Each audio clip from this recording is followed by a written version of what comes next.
Well, hello everybody and welcome back. I'm IVATOPIA. Nice to meet you. Haven't seen my show before. This is my Let's Play of Torment Tides of Numenera, or Numenera, I can never say that name right. Episode 21, I believe I'm on. Okay, we're going to talk to these to find out what this murder's about. I'm hoping it's going to be linked to that white death I'm looking for. And we just got him next time. Actually, before we do it, I haven't even looked at it myself. So this is the guy who's just joined us. Oh, cool. What a big knockoff sword he's got. Is it ones in here do stuff to me? I need them in the middle, don't I? Forget what it is. Yeah, I got 3 of 2. That needs to go somewhere else. Active onto next sleep. Apparently hurts you a bit or something, doesn't it? Almost got the next experience. Okay.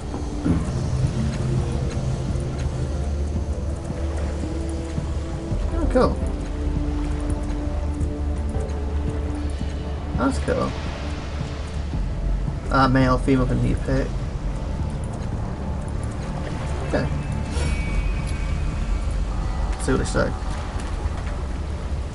Keep your distance, Blotter. You're out of your turn to Tierney. This man towers over you. Enormously fat and draped in gaudy robes, his expression is calm, stern, even as he regards the bloody mess spread across the floor and wall.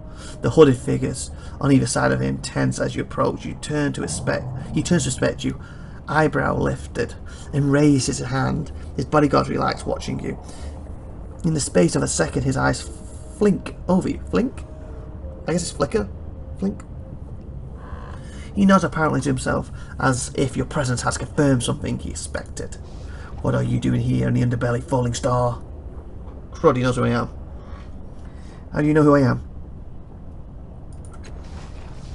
An odd question, he says, frowning. You fell from the sky like a comet and somehow survived. My people have been watching you since you set foot on the beach. He cocks his head. Now that I have answered your question, answer mine. What are you doing down here? I'm looking for someone. Are you? He says. I know everyone in Underbelly and I'm seeking someone as well. Perhaps we can help each other. Making a note. He turns his back on you, staring down at the vast pool of blood. This is all that remains of Weedle, one of my prodigies.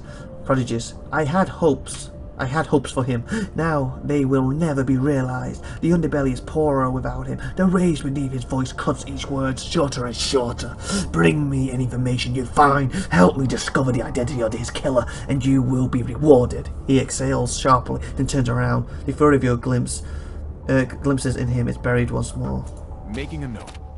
There is an assassin named Markan, he says. She's known as the White Death. The one I'm looking for. Great, the one I'm actually looking for is the one that he wants. So in other words, he can't help me find them because he's looking for her too. Otherwise he would already have her.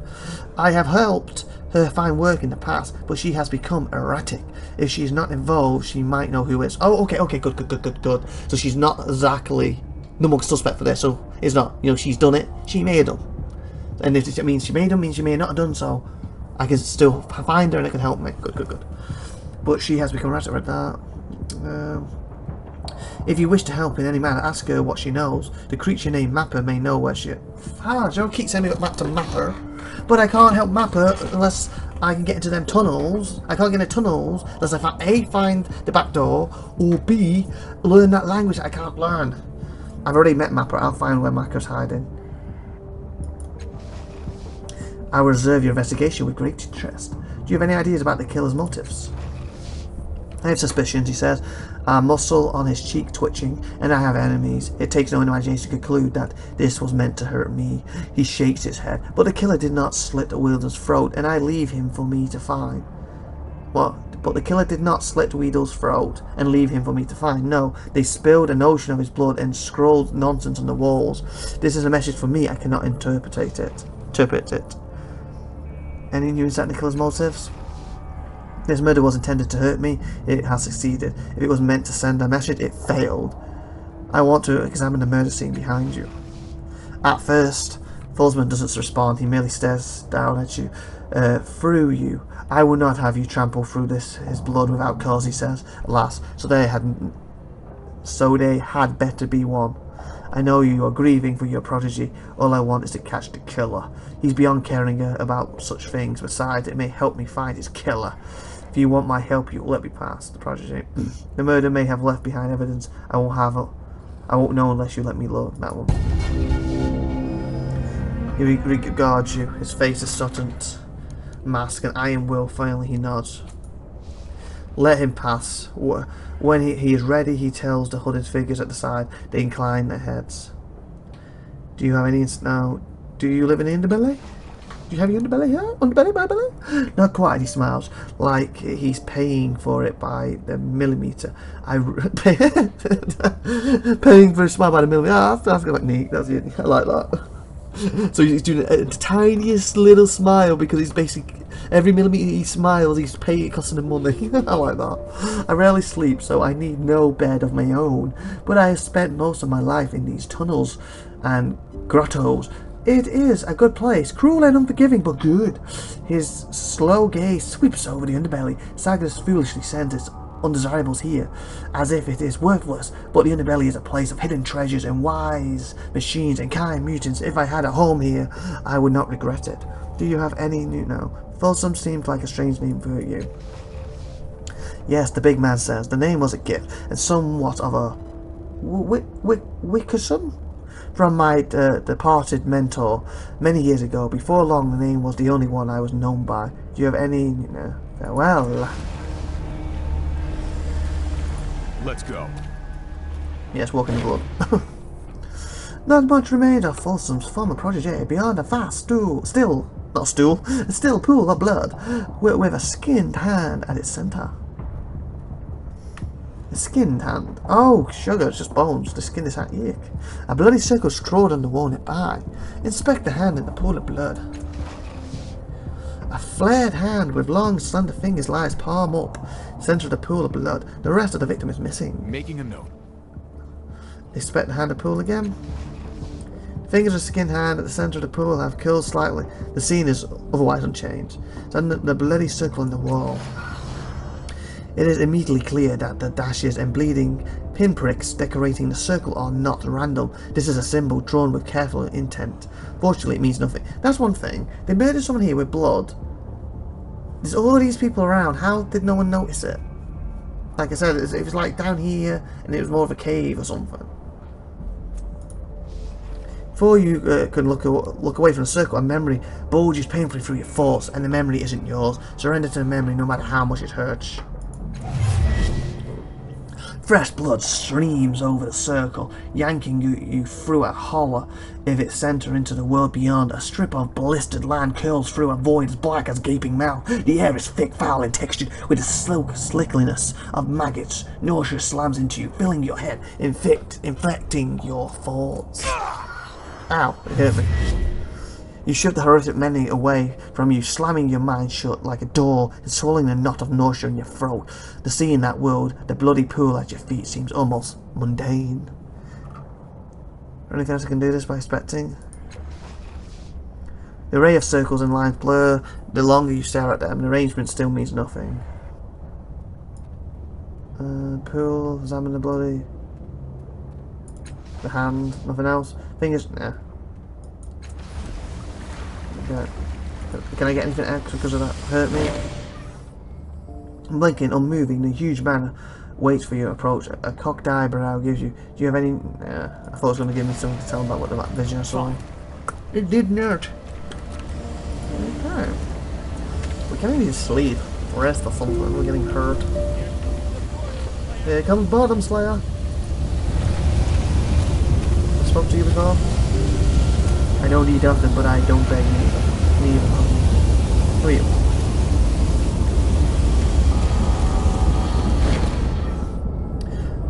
In a stall filled with a manner of dusty parts, connectors, and strange devices, a woman tinkers with half-assembled power source, peering at it through spectacles that have several adjustable lenses. Her long white hair is disheveled, and the skin of her thin frame is marked with small scars and burns. She looks up curiously as you approach. Welcome to America's mechanicals.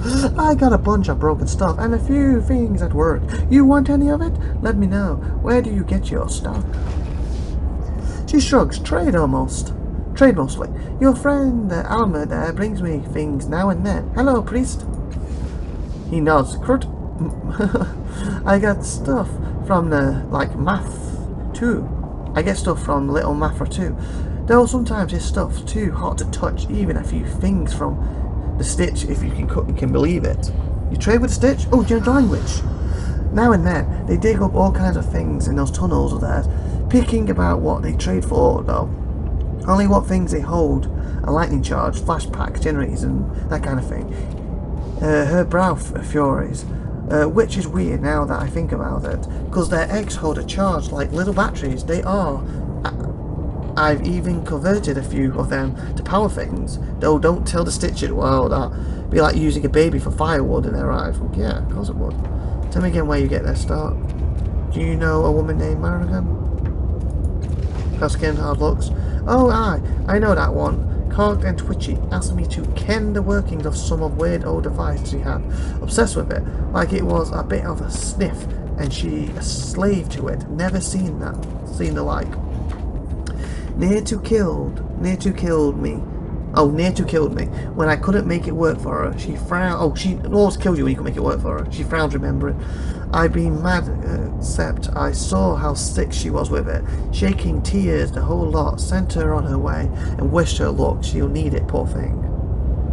Let me see what's for sale. Okay, this is your stuff. Heals 8 points of hell. A shard of glass displayed on the image of free stranger garb. Playing card shows a green towel when you rub your... Okay. Put that set on pursuit task. Major.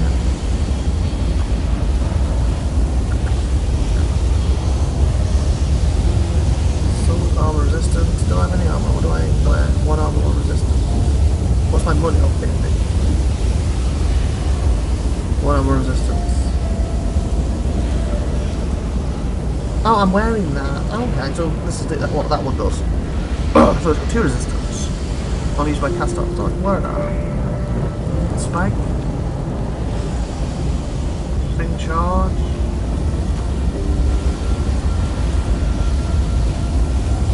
Plus 3 training. I don't have a... Do I? Assuming it fits here, does it? Oh, here. Oh, mine's my intelligence though. Don't want that then. 10, why not? 1 of 1. That changed. Oh, it does. Oh no, so much better too. Sell that then. Actually, how much to sell for? Probably 10.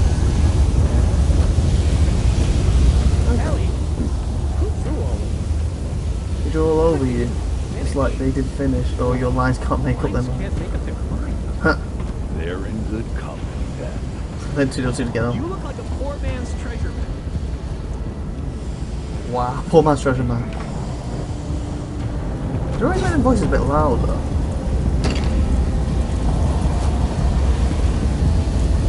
Probably so volume. We're gonna talk a bit louder now.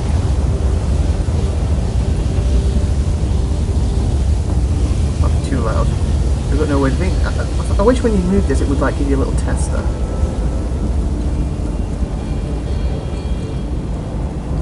Night, go with night. I'll put it Above. Sideways. Doesn't really make a difference. Yeah, whatever.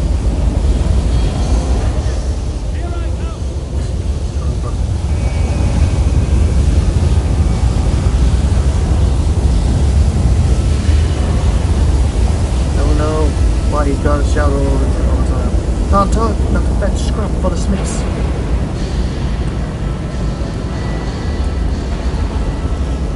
When in a broken Numenera powered here, the workers are scavenging them apart. They're useful or throwing them into the furniture apart. Oh, where's that robot thing? I'll just check that quick before we end this episode.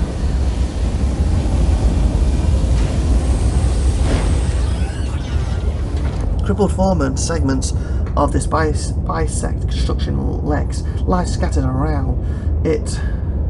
Someone has painstakingly altered these pieces, giving them small limbs and tiny mechanical heads. Nonetheless, they aren't moving. The larger construction turquoise eyes flicker out of sync with each other as they turn towards you. I do not understand, it says. The voice emerging from the grill around its eyes is soft, as though you are hearing it from far away. Don't they want to live? Their vindicts are open. The vanducts. The commands are received, and yet its eye light flutter. Every time I give my children life, they die. Oh, is it trying to help these, I guess? Tiny things are your children? Not anymore, it says. Now they are inanimate and lifeless. Their adapted personalities have been lost. I do not understand why they are dying. I have given the subject of procreation a great deal of thought for procreation over the last century, and there are no errors in my calculations. My assistant Tarnis built my children's bodies to my precise specifications. Their intelligent reserves are shielded against permanent loss. Its eyes look away from yours as if it is Barris, and I want them to live. That should be enough. I'll help you in some way. You know wanting isn't enough. Ridiculous, only living things have children. You are correct, it says. Nevertheless, desire persists. Fortunately, a new direction has presented itself. Blue tide rised. Updated my journal. 4-month brood. My children need more energy to live, but my construction prevents me from transfers above a certain threshold, and for good reason. If pupils rotate, contracting energy transfers above a certain percentage would lead to a chain of ruptures in my intelligent rigs. I would die. In the voice mash clicks. Is this the guy? The toy thing? Help me force myself to make this transfer, for I cannot do it myself. Click help me give my life to my children. Will you help me? The foreman says. The words are almost buried beneath a crackling surge of static. I want to help you. How do I begin? I don't want to help you kill yourself. I don't have time for your nonsense. I want to help you. How do I begin? Speak to Tarnis, my assistant. He may be able to help you understand how I function if he is feeling well enough. Gold tide rise by a tiny amount. Can I examine you? Why do you want children? You seem very dispassionate about your failings to create children. Can you tell me about how you, the other foreman, came to be like this? And we're going to say farewell for now and save the game. I'm going to go with that one. And with that, I'm going to end this episode. Like, subscribe, that good stuff. And next time we'll come back and I'll talk to him again and ask him some stuff. Then I'll talk to Tarnis. This is IVATOPIA. Bye for now, everyone. Take care now. Have a great day. Bye.